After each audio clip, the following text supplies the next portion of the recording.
All right. So no class on Thursday, but watch the video. It's Dad's birthday. Dad's getting old. He told me he'll help me grade papers, which would be really bad for you. So hopefully, we won't let him. He already suggested some comments he would put in there, which would mostly get me fired. So yeah, Dad. What are you gonna do? I was trying to open the weekly question and I can't find it because I don't even want to talk about it. Why I can't find stuff. I was recording the video for the class, and then because that thing is processing, I can't seem to open anything. Not even gonna lie. So I'm just gonna look at the notes and I might cry in front of you, but beyond that, I probably won't do anything. Okay, so your weekly question I do remember is something about why this is not what it's phrased as, but in about 10 minutes when the video is done processing, I'll go back and look. But it's something along the lines of why did all the white people in the South favor slavery, even though it didn't benefit most white people in the South? That's not really what it says, but that's essentially what it says. And so my suggestion to you would be to discuss um, how many white people in the South actually owned slavery, owned slaves, and what percentage of those owned how many slaves? Like, were most white people in the South plantation owners? Did most people in the South own more than 20 slaves? Did most people in the South own slaves at all? No. So when you share the statistics that your book will share with you, if you look in the textbook, it's page 410 to 415 for this one. I think, let me double check. Yep, 410 to 415. There's lots of maps and graphs and charts that give you statistics about the growth of slavery, where most of the slaves lived, whether, what states they lived in, but also whether they lived on plantations or in cities, that sort of stuff. So if you look at those stats and you look at the maps, 410 to 415, and the graphs and charts, I think it will also help you as you kind of formulate the background for your answer. Sorry, checking someone else off. Except, dang it. I still can't read it. All right, let me share the notes with you and then maybe I'll get back on track. Maybe I'll be able to see. Not a chance. Crud, new contacts, they're supposed to work better. All right. Stupid contacts. All right. Contacts, inappropriate comments on your YouTube page. What a day. What a day.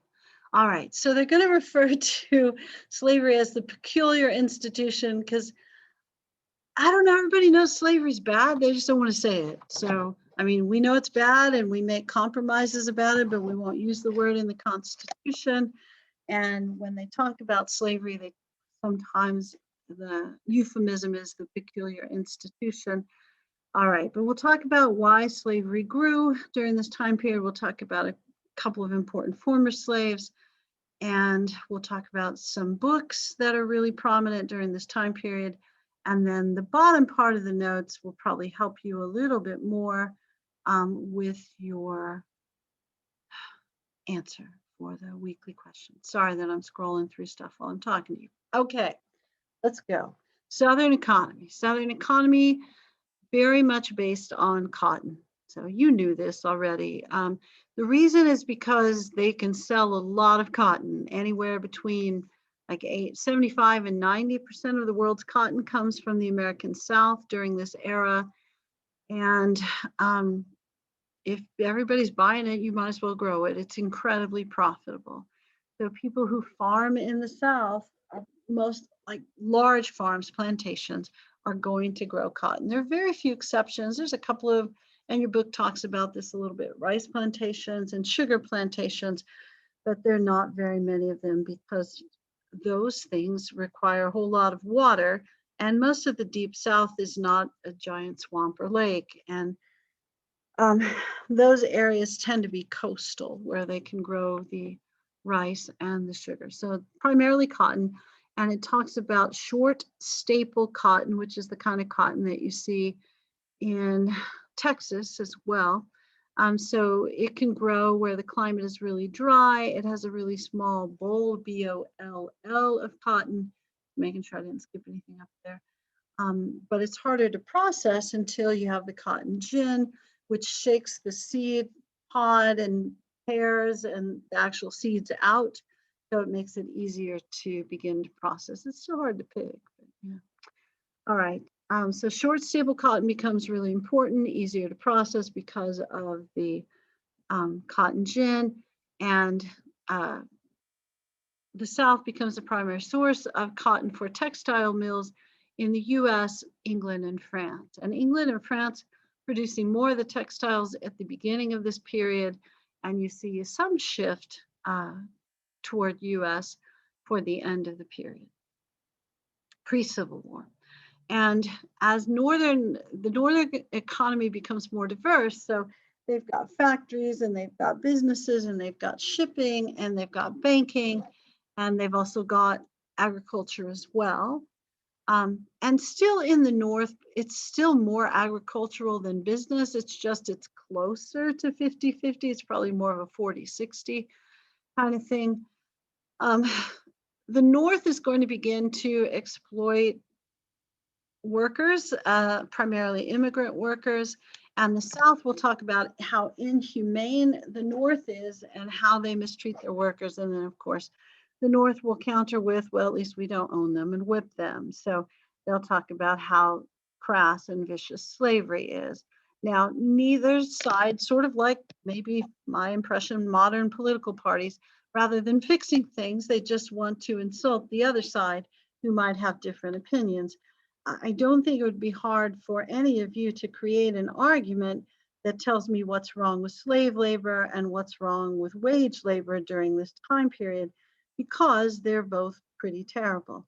But neither side wanted to fix their own problem. So there is going to be the beginning of a push for abolition during this time period. You see that in part as a reaction to the Second Great Awakening, a revival, a religious revival, but you also see it as a reaction to some books that are published during this era. And let's see. So we have economic and politically motivated criticisms of slavery. Yes, it is true.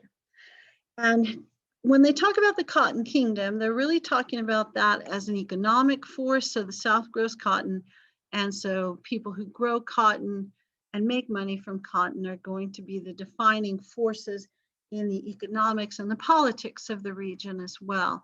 And that cotton production moves further south and further west because the short staple cotton with the cotton gin is very profitable as well. And the upper South, Virginia and Maryland, primarily what we would think of as the Chesapeake region, their cash crop of the era is really slaves. So they're going to start selling what they would consider extra slaves as they become a little more urban and a little more industrial. They are going to start selling their extra slaves to the South, to the more cotton growing regions. And this region is still, there's still some farming going on here, but it's probably more tobacco and other crop sort of farming. So their new important source of income is selling slaves, slave trading. And you'll see the development of a class system, which will be something you'll talk about in your weekly question, where the different groups of white people really sort of link together politically. And it's not like they were letting Black people in the South vote. I wasn't really suggesting that at all. But they'll link together politically against Northern attacks of their system, their economics, that sort of thing. So rich and poor white people would include planters and yeoman farmers. So planters are plantation owners. Yeoman farmers are small farmers, maybe family farmers. You would think of them in that way. But if you have a really small farm, you're probably not raising a lot of cotton because it's really harder to sell a small quantity of cotton. And you're also one crop failure away from losing your, losing your land typically. So yeoman farmers are really poor. And most people in the South during this era are really poor. The people who are not really poor are the few who own businesses and the other few who own plantations. And both of them are really involved in cotton, single crop agriculture, cotton. But the link between the groups, the really poor white groups and the occasional middle class white groups, those are probably in a couple of cities. And then the really wealthy white people, plantation owners, is race. So they link themselves, they're white together. So, and they will argue that people in the North don't understand the Southern way of life, and that people in the South take care of slaves in a much more humane way than people in the North take care of wage labor. So that's kind of where we're headed to that discussion. And if you're wondering, like, did anybody believe that? I don't know. I don't know if people said stuff and talked themselves into it. It's hard to believe people would think owning folks and occasionally beating them, and then, if they're female, occasionally raping them so that they'll have more children that you can own. I can't imagine that anybody thought, well, that's a fairly humane lifestyle, but they're going to argue it. So I don't know if they thought it or not. And I don't know if the argument's persuasive at all to anyone, but they're going to really stick with it. I guarantee you on that. And you can see, I mean, this is published, this kind of stuff is published a lot during that era. So, there's all sorts of evidence that I'm telling the truth. And you'll see a little bit of evidence. I think one of the Voices of Freedom excerpts is from a Southern planter who defends slavery. All right. So Southerners see the slave system as paternalistic. So by paternalistic, fatherly, parently. So their thought is we have to take care of former slaves, or current slaves, because if they were free, there's no way they would survive. They can't take care of themselves. They wouldn't know when to work, how to work. They need direction. They're really like large children who really can't take care of themselves. And of course, that flies in the face of, I don't know, an entire continent of people who seem to survive pretty well without white European oversight. Even though white European oversight is going to be pretty prominent during this era and the era to follow. And certainly there are free Blacks in the United States who seem to be doing just fine, but they're going to argue that those folks are the exception, or maybe they've been well trained by white counterparts, but that it's unnatural for people of African descent to be able to take care of themselves. So they have to serve in this parental role. And also there's always that idea that you've Christianized people that without you would not be drawn to Christianity, even though I know Christianity is kind of a Northern African thing, but Middle East, that sort of thing.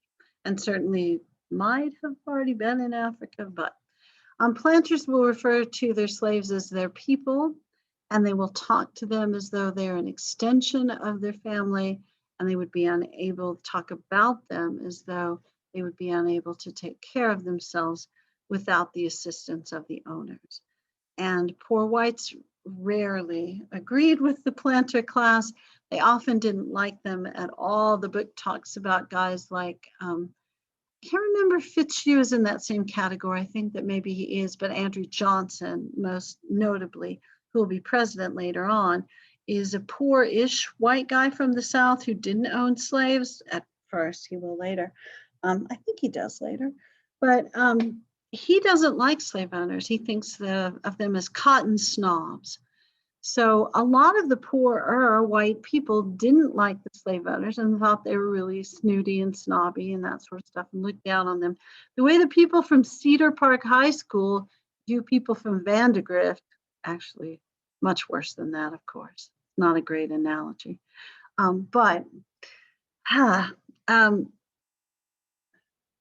They still are going to be they'll still defend them in the face of Northern criticism. And their thought is always too, well, someday we'll be wealthy We'll own slaves and plantations. We just won't be snooty like these guys. We won't be cotton snobs. We'll just be rich guys. Like someday you guys will all live in River Place. You just won't be snobby like people who live in, I have no idea if people who live in River Place are snobby, but again, this is much more extreme. I probably shouldn't even joke about that because I don't want you to think that I'm trying to compare one part of the middle class to another part of the middle class in the modern era to people who owned slaves and people who didn't. It's certainly not like that at all. But the economic jealousy is really what I was trying to hint at there. But anyway, not that you have any economic jealousy. I should stop, right? Okay, we'll keep going. Frederick Douglass. You can talk about Frederick Douglass without causing trouble. I always recommend that if you need to do a book review, but you don't have a book picked out, that you pick Narrative of the Life of Frederick Douglass, because it's really interesting. It's pretty short. You're going to get it. There's no mystery to this at all. Plus, it's Frederick Douglass. Everyone needs to know about Frederick Douglass. So Frederick Douglass had been a slave in Maryland, and he lives in this era where they're talking about slave as a paternalistic institution.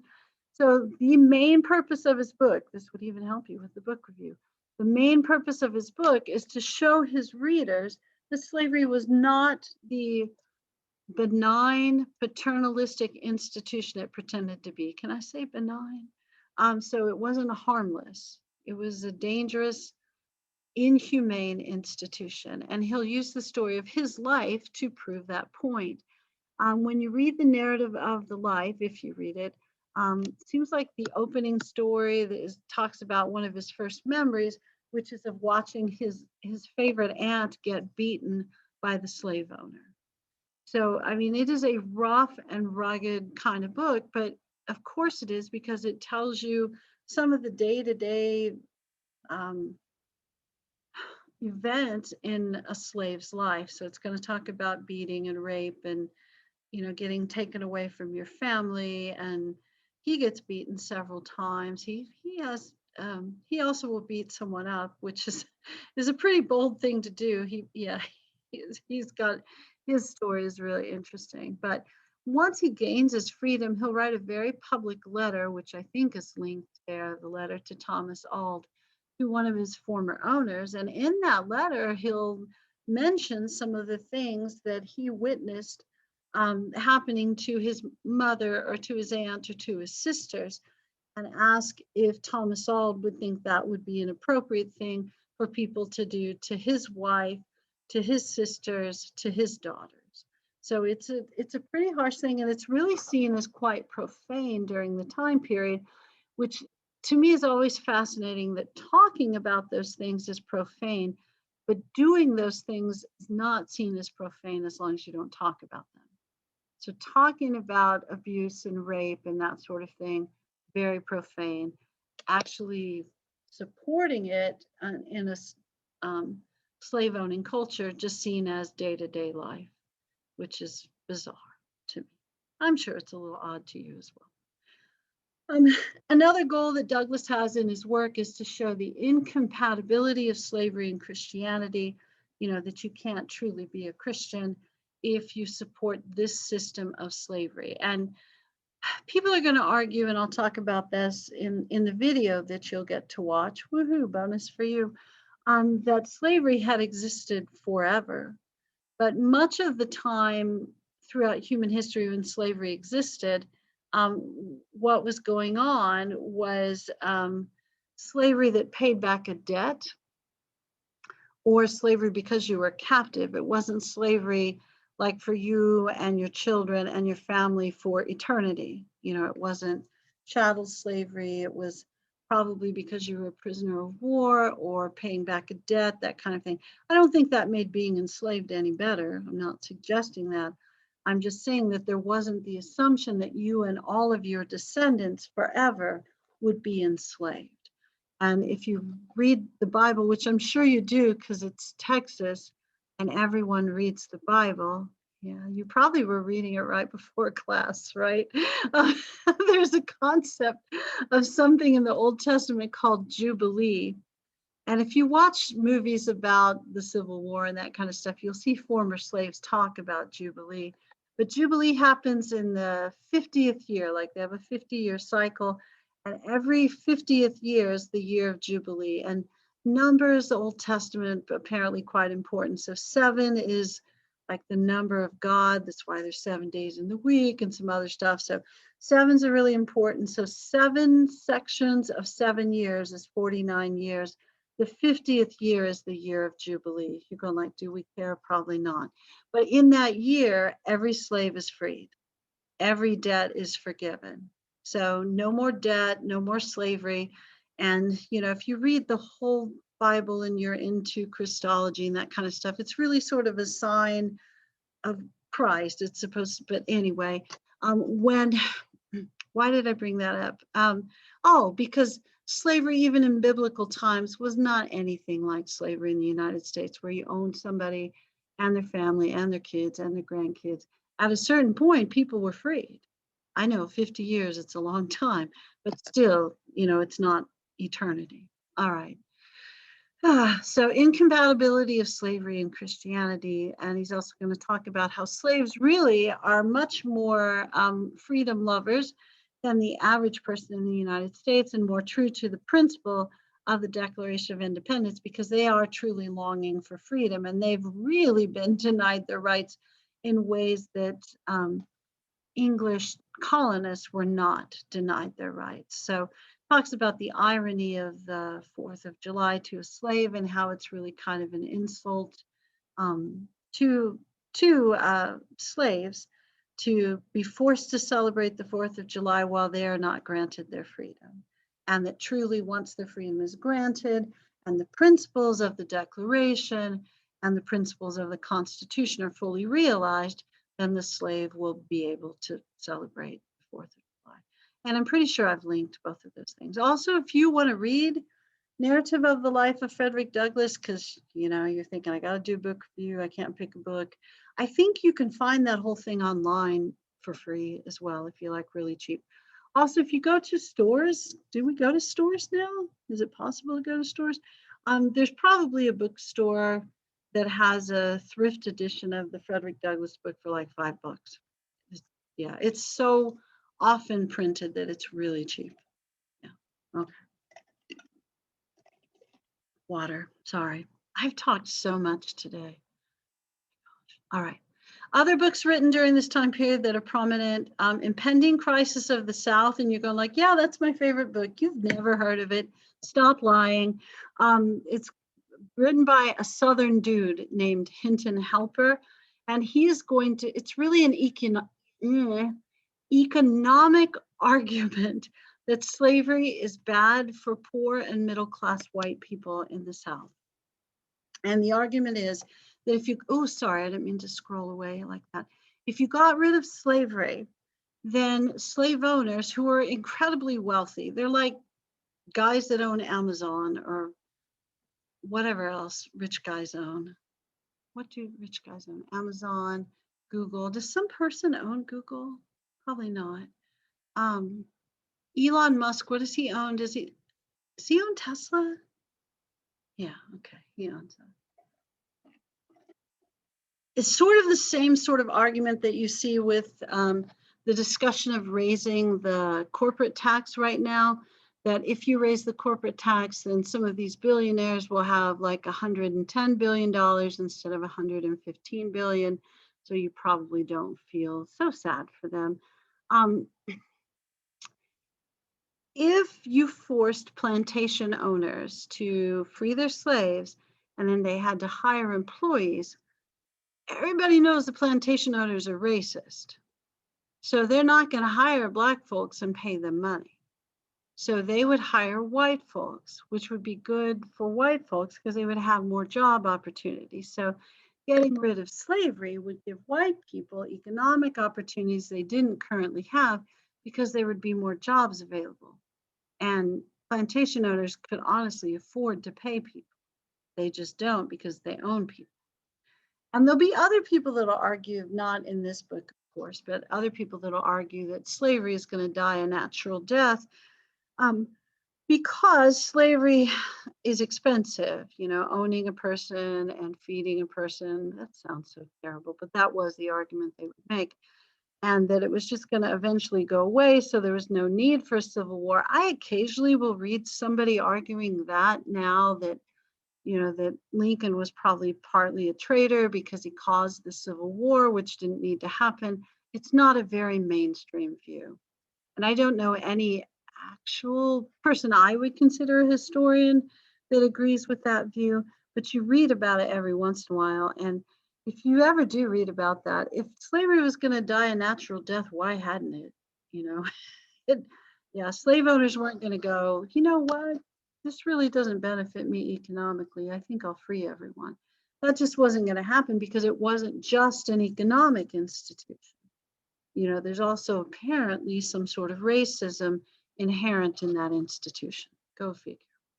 All right. And if you didn't notice that, probably when they justify why it's okay to own slaves, you'll notice it in that argument. If you don't notice it there, say in the teens and 20s, when they're talking about eugenics, you might see it come back up, or the KKK brings it up occasionally. But anyway, all right.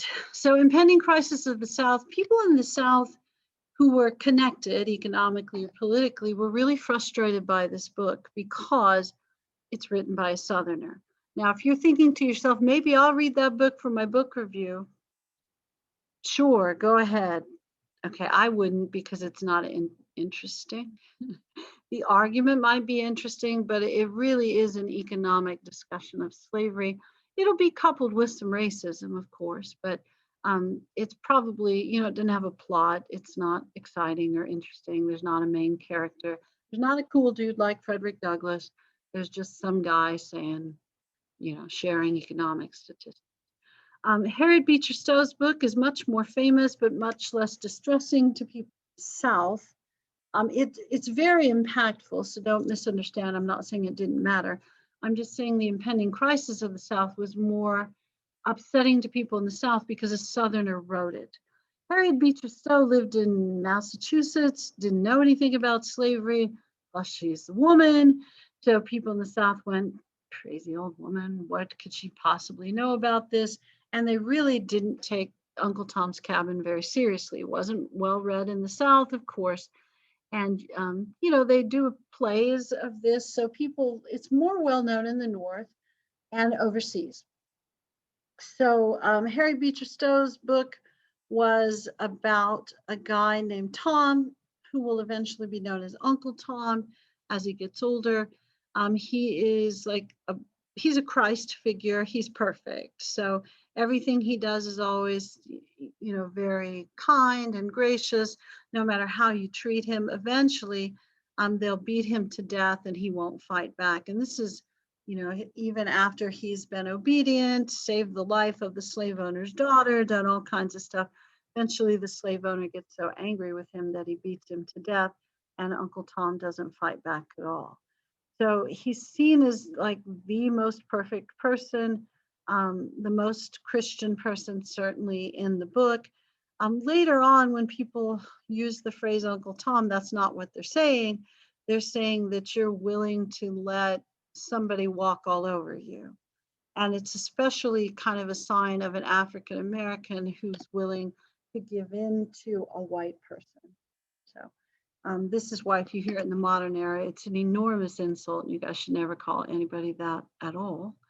But the purpose of the book was to show just how evil the institution of slavery was. And it doesn't matter how good or how Christian the slave is, he's still going to be mistreated because the evil in the situation is the slave owner. Now, this book, of course, is going to be popular in the North. It's going to be very popular among abolitionists, people who want to abolish slavery. But oddly enough, it becomes very popular in the working class in England. So that's where more copies are sold, I think, than anywhere else. She sells more than 100,000 copies, which is an enormous number during this time period when printing's not so easy. I mean, it's not, Gutenberg, but it's also not like printing now. So it's a little expensive, it's a little hard to print, but the book was enormously popular. people in the working class in England, and we're talking primarily urban centers around London and Manchester. These cities had lots and lots of factories, and workers were pretty badly mistreated. So when they read this book, they had a lot of sympathy and or empathy for Uncle Tom, who was mistreated by his overseers, by his owners, and working class members, working class people in England felt the same way. The reason that matters, you go like, do we really care? Is this English history? Is this European history? No, I know it's not European history. But the reason that it matters a little, at least, is when there is a civil war, you've heard there's one coming, when there's a civil war, the South is going to want to get foreign allies. The one that makes the most sense to them is England. The reason England makes the most sense is they buy the most cotton. And this way they could avoid any tariffs or import duties, that sort of stuff. So it could be a win-win for England and the South, except they really don't want their working class rebelling, because that's a lot of people, plus they sort of like for their economy to keep going. So part of the reason they're not willing to align themselves with the South, even though it might benefit them economically, is they were not interested in a working class rebellion within their country. And that might happen because so many people in the working class had read Uncle Tom's Cabin or were familiar with it, that they definitely had political opinions about who to side with in the American Civil War. All right. Does that kind of make sense? Little? You're like, yeah, thanks. Thanks for playing along. I appreciate it. All right, I'm going to stop for just a second, just to see if you have any questions, and also to see if I can refocus my contacts. Crud. I better get this figured out before next week. Thankfully, I'm flying, and I'm not flying the plane instead of driving. Do you guys have any questions that you want to ask about any of this stuff so far? I know the slavery thing is not news to any of you. Yeah, and if your 8th grade teachers went over anything, as they should, slavery is one of the things they went over. Well, and it makes sense. I know every once in a while I would have a student like, oh, are we really going to go over this again? It's like, yeah, we are. Because, yeah, slavery kind of big in US history. All right. And it matters. Oh, it truly does. I have a question. Okay, let's hear it.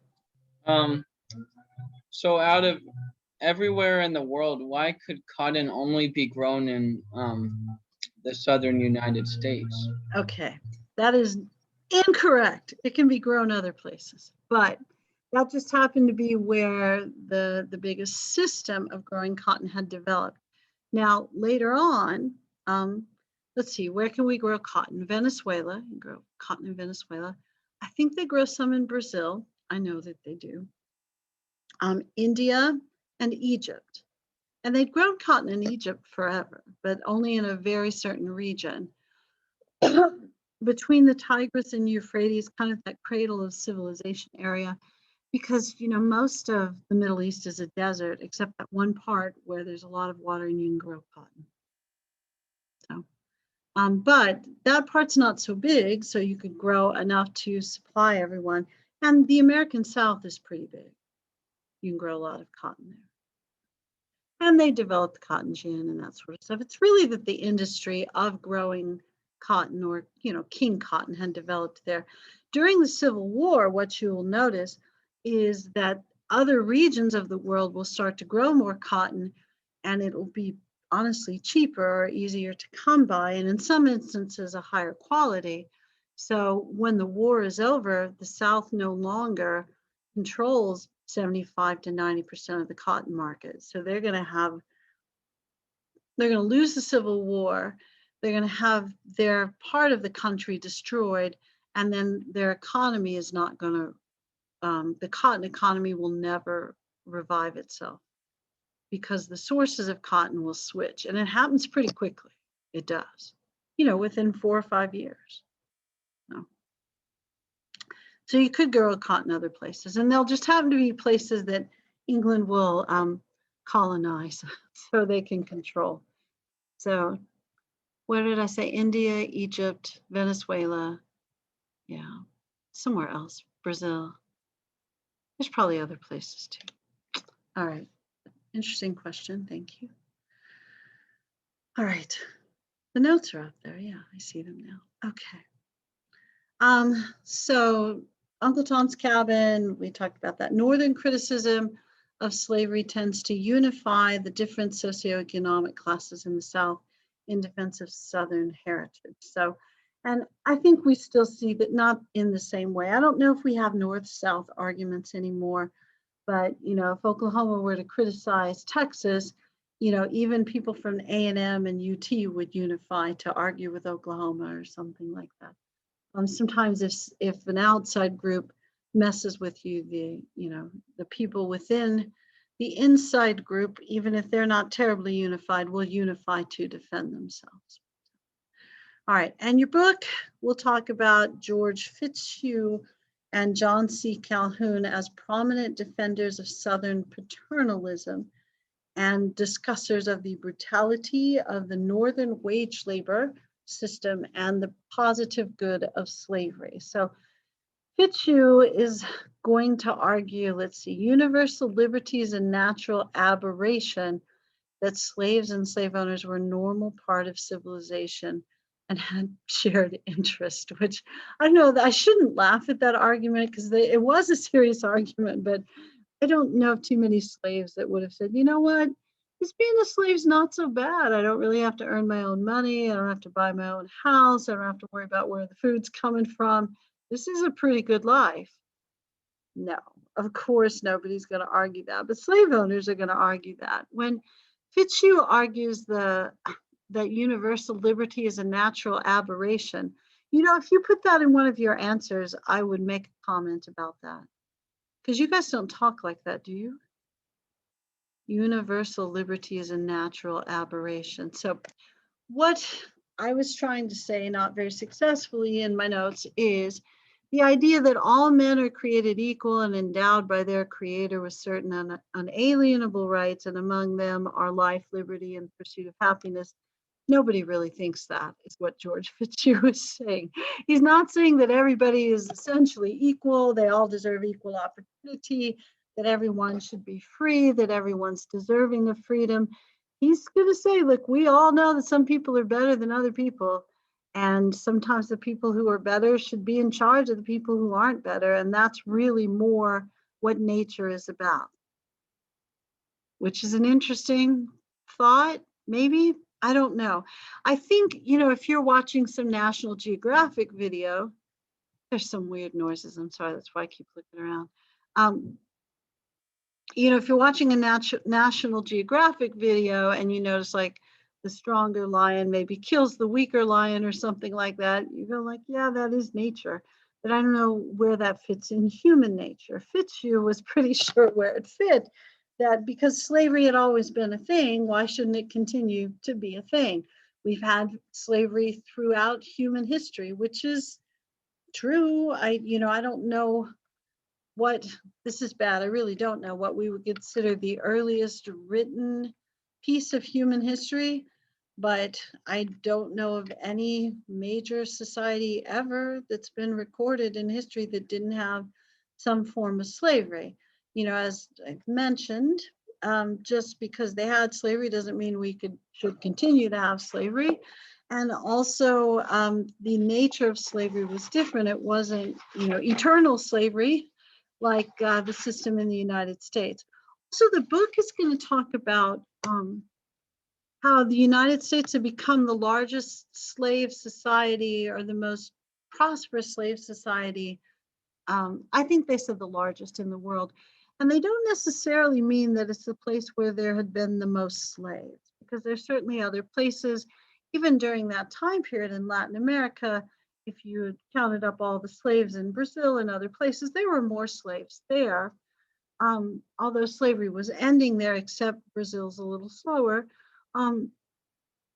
But there had not been a society where slaves had produced nearly as much wealth as in the United States. And the book is also going to remind you that both the North and the South benefited from that wealth. So in the North, they used the taxes from the cotton industry to build up Northern infrastructure. And in the South, of course, it's what made rich people rich. So even if you were in the North, you benefited from slave labor because of the taxes paid by imports and exports. And they didn't have an income tax in the truest sense back then, but excise duties and other things related to importation, exportation of cotton and cotton products. But Fitzhugh is going to argue that slavery is really the truest expression of nature and part of civilization, that slavery enabled the weaker to be taken care of by the stronger. He really is going to argue that, and that without that, the weaker would be taken advantage of in a much bigger way. And this frees slaves who probably couldn't manage their own lives, he's going to argue that, from the economic cares and concerns, and it makes their lives easier than people in the North who were poor and disadvantaged and end up having to work for people who take advantage of them. Because if you work in a factory, nobody gives you a place to live, nobody gives you any food. When you get old and sick and can't work anymore, they don't fire you if you're a slave. And that'll be a really consistent argument that you'll see among slave owners in this era. Now, if you read more about slavery, diaries and other stories about slaves from that era, what you'll find out is they really do free old slaves that can't take care of themselves because they don't want to pay for them anymore. So, if there's a 70, 80-year-old slave and they're not fit and they can't do any work, they'll free them and tell them they have to leave. Now, of course, they don't have any money and they're old and 70 or 80. So they end up living in, the nearby forest or swamp or something. And then other slaves will sneak food to them and clothing and that stuff until they die, which won't take very long because they're exposed to all the natural elements. So even though slave owners will argue that they take care of their slaves until they die, they don't. And no one ever talks about how, raping a slave might be a bad thing. Yeah. Calhoun is going to suggest that the founding fathers who saw slavery initially as a necessary evil really misunderstood slavery and that it's a necessary good. And that the language of the Declaration really was confused and dangerous, and that it promised slavery or freedom to people who really couldn't manage their freedom even if they had it. All right, I forgot I have the story here about Celia that I wanted to share with you before we go, but there's still time. That's the good news. Slaves have very few rights. I'm certain you are not thinking slaves had a lot of rights. They're viewed as property by the law. You could kill a slave without getting in much trouble. You would have to prove self-defense, but you'd have a jury of white people who would side with you probably no matter what you said. Slaves couldn't sign legal documents unless a white person served as their guardian and witnessed it. After 1830, because of Turner's Rebellion, you're not able to teach a slave to read.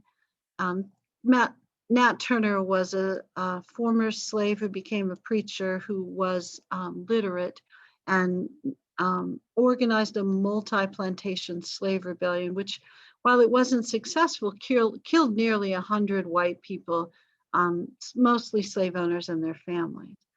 Slaves did have freedom of assembly to an extent for church and to visit relatives on Sundays, but their slave owners could deny that. And the book also mentions the case of a slave in Missouri named Celia. Celia's a girl, 12, 13, and not uncommon. I know that I've mentioned this more than once for slave owners or male members of the slave owner's family to rape the slave to help produce children, because then you would have more slaves. And it's why, if you see photographs or drawings from the era, you see lots of fair skinned slaves because of the race mixing that came from rape. So Celia's owner decided she was old enough and told her he was coming for her. She had no interest in this at all. So when he would come to the slave quarters, she would hide, she would go out in the forest, she would do whatever she could to avoid him. So he threatens to harm her family if she doesn't just allow this to happen. So she says she'll be where she's supposed to be. She's in her slave quarters. He comes, she hits him in the head with an iron, which is made of iron, which is why they called it an iron. Yeah. So that kills him. And she gets charged with murder. And she's able to put up a defense. The only people who can testify in court are people who are white. She's able to find people who are overseers, others who work on the plantation, who will testify that he told everyone that he was coming to rape her and that she was just defending herself from the rape. They believed her, but they still sentenced her to death because the court said, you're a slave, you don't have the right to defend yourself against rape. You're a slave, so you can get raped. Now, she had become pregnant, and so they waited until she had the baby so the family wouldn't be deprived of owning that extra slave before they executed her.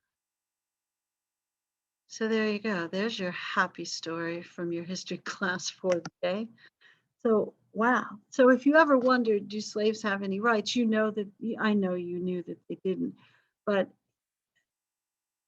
tragically interesting that you have these cases where slaves do sue when they try to, or, they argue in court that they were practicing self-defense.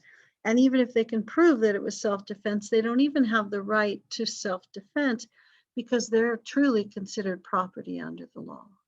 So, goodness. All right. The articles in Time and Christianity Today, where it talks about how people use their religion to justify slavery, should have links to them. So on those, if you do the control click, you should be able to get those if you are interested. Okay, almost time to go. Before we go, are there any questions you guys would like to ask? And I may double check to make sure on the roll. Let me go ahead and you guys aren't going to ask questions, are you? Let me turn off the